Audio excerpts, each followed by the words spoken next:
ನಮಸ್ತೆ ವೀಕ್ಷಕರೇ, ಸಂಕಷ್ಟ ಚತುರ್ಥಿ ಪ್ರಮುಖ ಅಂಶಗಳನ್ನು ಈ ದಿನ ತಿಳಿಸಿಕೊಡುತ್ತೇನೆ. ಒಂದು ಮಾಸದಲ್ಲಿ 2 ಚತುರ್ಥಿ ತಿಥಿಗಳಿರುತ್ತವೆ. ಕೃಷ್ಣ ಪಕ್ಷದ ಚತುರ್ಥಿಯನ್ನು ಸಂಕಷ್ಟ ಮತ್ತು ಶುಕ್ಲ ಪಕ್ಷದ ಚತುರ್ಥಿಯನ್ನು ವಿನಾಯಕ ಚತುರ್ಥಿ ಎಂದು ಕರೆಯಲಾಗುತ್ತದೆ. ಈ ರೀತಿಯಲ್ಲಿ 24 ಚತುರ್ಥಿಗಳು ಮತ್ತು ಪ್ರತಿ 3 ವರ್ಷಗಳ ನಂತರ ಅಧಿಕ ಮಾಸದಲ್ಲಿ 26 ಚತುರ್ಥಿಗಳು ಬರುತ್ತವೆ.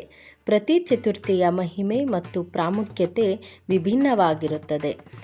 ಗಣೇಶನನ್ನು ಮೆಚ್ಚಿಸಲು ಚತುರ್ಥಿ ಉಪವಾಸವನ್ನು ಆಚರಿಸಲಾಗುತ್ತದೆ. ಸಂಕಷ್ಟದ ಅರ್ಥ ಬಿಕ್ಕಟ್ಟನ್ನು ಸೋಲಿಸುವ ಚತುರ್ಥಿಯನ್ನು ಸಂಕಷ್ಟ ಚತುರ್ಥಿ ಎಂದು ಕರೆಯಲಾಗುತ್ತದೆ.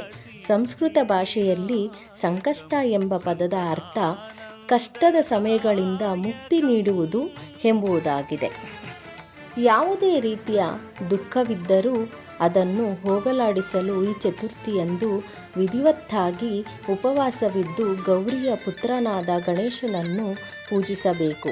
ಈ ದಿನ ಜನರು ಸೂರ್ಯೋದಯದ ಸಮಯದಿಂದ ಚಂದ್ರನ ಉದಯದವರೆಗೂ ಉಪವಾಸ ಮಾಡುತ್ತಾರೆ. ಸಂಕಷ್ಟ ಮತ್ತು ವಿನಾಯಕ ಚತುರ್ಥಿಯ ವ್ಯತ್ಯಾಸ. ಅಮಾವಾಸ್ಯೆಯ ನಂತರ ಬರುವ ಶುಕ್ಲ ಪಕ್ಷದ ಚತುರ್ಥಿಯನ್ನು ವಿನಾಯಕ ಚತುರ್ಥಿ ಎಂದು ಮತ್ತು ಕೃಷ್ಣ ಪಕ್ಷದಲ್ಲಿ ಹುಣ್ಣಿಮೆಯ ನಂತರ ಬರುವ ಚತುರ್ಥಿಯನ್ನು ಸಂಕಷ್ಟ ಚತುರ್ಥಿ ಎಂದು ಕರೆಯಲಾಗುತ್ತದೆ.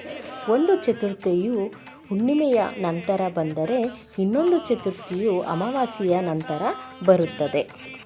ಚತುರ್ಥಿ ತಿಥಿಯ ಸಂದರ್ಭದಲ್ಲಿ ಶುಭ ಕಾರ್ಯ ಮಾಡುವುದನ್ನು ನಿಷೇಧಿಸಲಾಗಿದೆ. ಚತುರ್ಥಿ ತಿಥಿಯು ಶನಿವಾರ ಬಂದರೆ ಅಂತಹ ಪರಿಸ್ಥಿತಿಯಲ್ಲಿ ಚತುರ್ಥಿಯು ಅನೇಕ ದೋಷಗಳನ್ನು ನಿವಾರಣೆ ಮಾಡುತ್ತದೆ ಎಂದು ಹೇಳಲಾಗುತ್ತದೆ. ಆಗ್ನೇಯ ದಿಕ್ಕನ್ನು ಚತುರ್ಥಿ ತಿಥಿಯ ದಿಕ್ಕು ಎಂದು ಪರಿಗಣಿಸಲಾಗುತ್ತದೆ. ಆದ್ದರಿಂದ ಚತುರ್ಥಿಯ ದಿನ ಗಣೇಶನನ್ನು ಪೂಜಿಸಲಾಗುತ್ತದೆ. ಈ ದಿಕ್ಕಿನಲ್ಲಿ ಪೂಜೆಯನ್ನು ಮಾಡಬೇಕು.